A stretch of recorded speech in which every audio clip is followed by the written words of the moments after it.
بسكوت الزبدة الفاخر تحفة، عملته لكم بطعم البرتقال وأحلى من المحلات. هش وفيه فراغات وطعمه رهيب.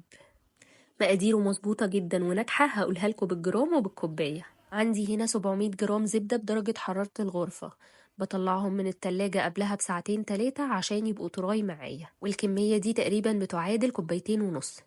وعندي كيلو دقيق زائد معلقتين كبار، وهيحتاجوا 350 جرام من السكر البودرة اللي هم تقريبا 2 كوباية، وبضربهم في البيت عشان ما يبقاش متضاف له أي نشا.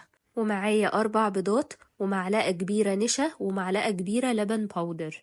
اللبن الباودر ممكن نستغنى عنه بس بيدي دسامة. معايا معلقة صغيرة من الفانيليا بطعم البرتقال ومعلقة بيكنج باودر ومعلقة كبيرة من بشر البرتقال.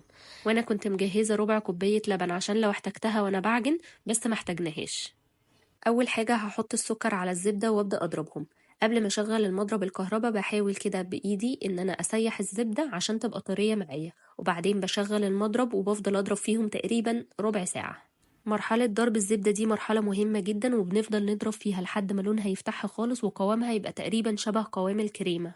ولما توصل للمرحلة دي هبدأ أضيف البيض واحدة واحدة، وهضيف معاه الفانيليا وبشر البرتقال، وبين كل بضاية والتانية هضرب شوية لحد ما تختفي. وبعد ما ضفت الأربع بيضات عليها وضربت بين كل واحدة والتانية، ده كده بقى القوام بتاعها.